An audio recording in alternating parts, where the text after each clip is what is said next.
Eterna. Uma das piores heresias que vieram trazer para a igreja momentos de terríveis dificuldades foi o gnosticismo. Eu compreendo que a maior heresia não é aquela que vem de primeiro momento negando a existência da pessoa de Jesus Cristo. Penso que não. Pois se alguém chegar na igreja dizendo que Jesus não é filho de Deus, naturalmente que tal pessoa, tal grupo, logo será convidado a se retirar, ou pelo menos não se dará crédito a nada do que venha a ser dito por esta ou por essas pessoas. O gnosticismo, ele foi um movimento herético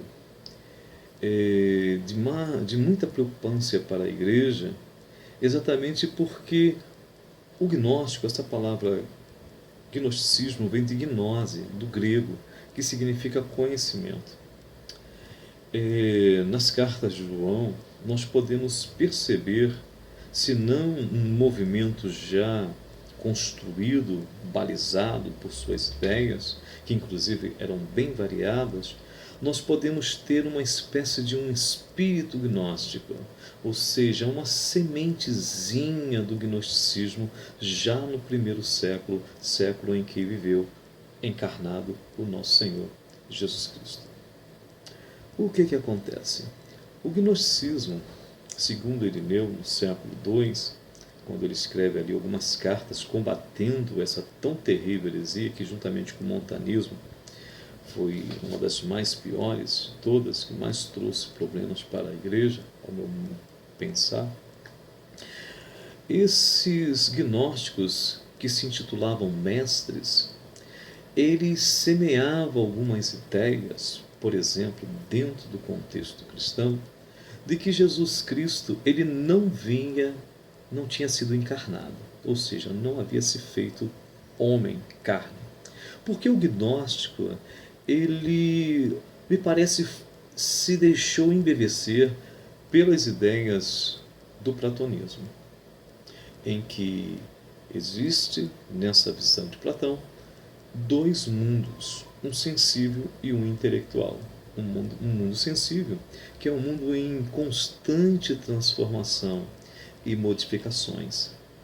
Então seria um mundo que se pode dizer imperfeito, devido às suas variações. Isso nos remete um pouquinho até à questão da reencarnação, pois Platão ele acreditava numa reencarnação. Então, se há um processo de reencarnação, então o mundo ele seria cíclico na visão de Platão. Em contrapartida, existia um mundo, segundo Platão, que é o mundo intelectual, o mundo das verdades absolutas, que seria o mundo das ideias. Então, o mundo das ideias, esse mundo intelectual das verdades absolutas, o mundo do pleroma, o mundo do espírito, o mundo do demiurgo. Então, o mundo perfeito para ele. E este mundo que nós vivemos, para Platão, seria um mundo, na verdade, real, mas que é fruto exatamente, ou seja, seria uma espécie de sombra do mundo intelectual, o mundo das ideias. Então, dentro desse dualismo, nós podemos perceber uma dualidade entre carne e espírito, pois o mundo sensível ele é um mundo do invólucro da alma, do corpo humano. E o mundo intelectual, o mundo das ideias, ele seria para Platão um mundo espiritual.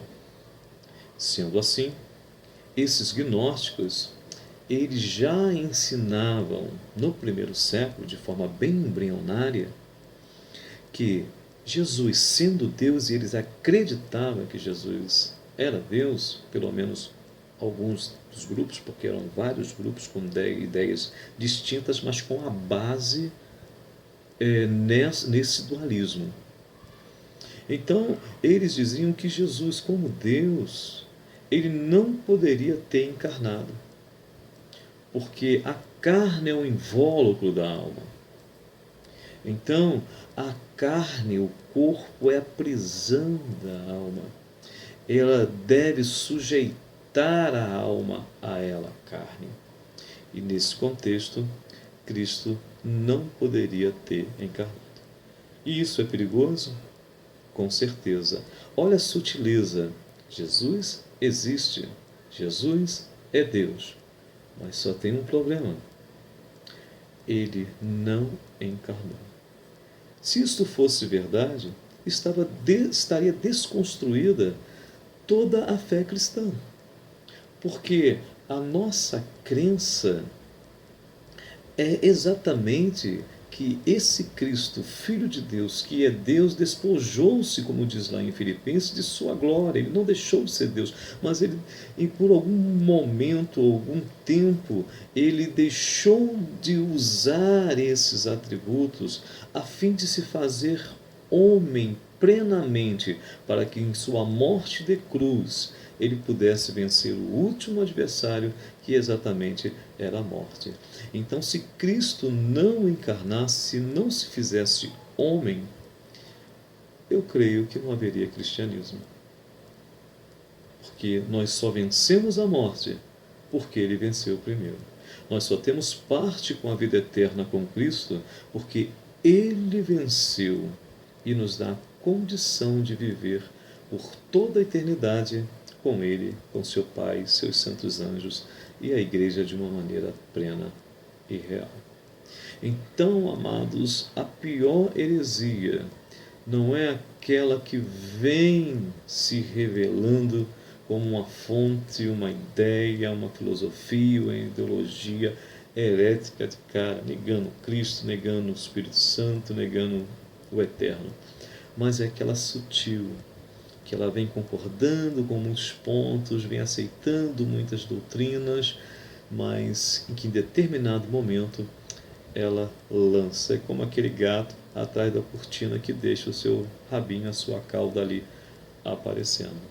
Então, devemos ter muito cuidado com o que tem surgido nos dias de hoje no arraial do povo do Eterno.